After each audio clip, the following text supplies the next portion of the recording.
Hello दोस्तों, आपका अपने परिवार द एक्सीलेंट क्लासेस में स्वागत है।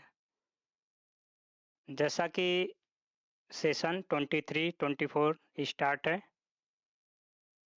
उसमें हम आपको क्लास 9th और क्लास 10th का मैथ का सिलेबस डिस्कस करने जा रहे हैं, जो कि हमारा अगला टारगेट है अगले 6 महीने में मैथ के सारे टॉपिक क्लास 9th और 10th के कवर कर दिए जाएँगे। इसमें क्लास 9 का कंटेंट है, पहला चैप्टर क्या है? Number system. क्या है? Number system. तो नंबर सिस्टम में हमें क्या पढ़ना है? नंबर सिस्टम में पहला चैप्टर है नंबर सिस्टम। नंबर सिस्टम में क्या पढ़ना है? हमें इंट्रोडक्शन करना है नंबर सिस्टम का। फिर इरेशनल नंबर क्या होती है? अगला real number and their decimal expansion करना है। Operation on real number, laws of exponent for real numbers और समरी करना है पहले चैप्टर का। सेकेंड चैप्टर आपका है क्या? पोलिनोमियल। पोलिनोमियल हमें क्या करना है? पोलिनोमियल में हमें उसका इंट्रोडक्शन बताना है। पोलिनोमियल इन वन वेरिएबल करना है। Zeros of a polynomial. फिर फैक्टराइजेशन ऑफ पोलिनोमियल।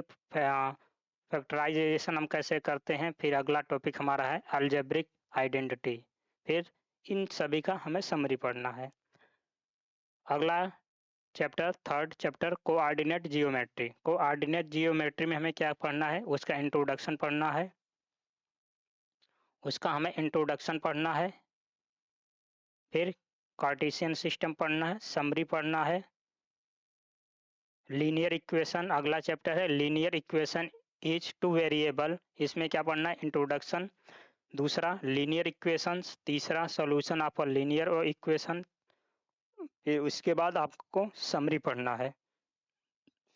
आपका फिफ्थ चैप्टर है इंट्रोडक्शन टू यूक्लिड जियोमेट्री। इसमें भी सेम है, इंट्रोडक्शन पढ़ना है। यूक्लिड डिफिनीशन और एक्समिन्स एंड पोस्टुलेट और फिर उसका समरी पढ़ना है। बाकी ये 5 चैप्टर हमें पढ़ना है। नेक्स्ट चैप्टर हमारा है lines and angles. Line and angle. Lines and angle में क्या पढ़ना है? इंट्रोडक्शन उसका करना है।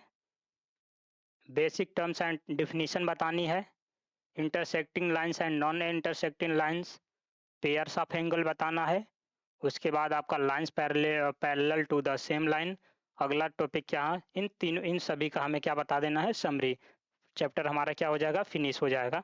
अगला जो चैप्टर है वो हमारा क्या है? ट्रायंगल। अगला चैप्टर हमारा जो क्या है? ट्रायंगल। ट्रायंगल में हमें क्या पढ़ना है? इंट्रोडक्शन करना है। फिर कंगुरेंस ऑफ ट्रायंगल बताना है। Criteria for congruence of triangle बताना है। उसके बाद ट्रायंगल में some properties of a triangle. फिर some more Cartesian for congruence of triangles. फिर सभी का हमें बता देना समरी। तो आज हम आपको केवल कंटेंट ही क्या करेंगे? बताएंगे। बाकी आपकी रेगुलर क्लास कल से होगी। और नेक्स्ट चैप्टर चैप्टर नंबर 8 क्या है? क्वाड्रिलेटरल। क्वाड्रिलेटरल में हमें क्या बताना है?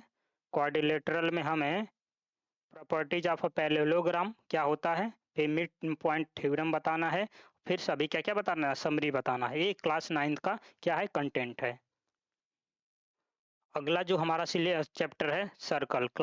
Chapter 9 circle. सर्कल में हमें क्या क्या पढ़ना है? Angle subtended by a chord by a point. फिर perpendicular from the centre to a chord. Equal equal chords and their distance from the centre. फिर क्या बताना है? Angle subtended by an arc of a circle. फिर cyclic quadrilateral क्या होता है? फिर इन सभी का हमें क्या बता देना? समरी बताना, जो कि हमारा चैप्टर नंबर 9 फिनिश हो जाता है। अगला चैप्टर जो आता है हीरोज फार्मूला। हीरोज फार्मूला क्या होता है? हीरोज फार्मूला सबसे इजी होता है। हीरोज फार्मूला में आपको क्या पढ़ना है? हीरोज फार्मूला में एरिया ऑफ अ ट्रायंगल बताना है। हीरोज फार्मूला में एरिया ऑफ अ ट्रायंगल, इसमें क्या बाई हीरोज फार्मूला बताना है। अगर फिर इसमें एक ही फार्मूला कौन सा? एरिया ऑफ अ ट्रायंगल किसके थ्रू आपको बताना है? बाई हीरोज फार्मूला, जो कि हमारा क्या उसका समरी बता देना है। क्या बता देना है? फिर उसके बाद समरी बता देना है। इस तरह हमारा चैप्टर नंबर 10 फिनिश होता है। अगला next and last chapter surface area and volume. कौन सा? Surface area and volume. इसमें क्या-क्या बताना है आपको? पहला है surface area of right circular cone. क्या बताना है? Surface area of right circular cone. फिर क्या है? Surface area of sphere. और इसमें अगला बताना है volume of right circular cone. ठीक है? इस तरह हमारा चैप्टर कितने हैं? चैप्टर 11 है। बाकी सभी ये सब हमें टॉपिक बताना है। ये आपका हुआ क्लास 9th का सिलेबस। क्लास 9th का सिलेबस और अब हम डिस्कस करने जा रहे हैं क्लास 10th के सिलेबस को।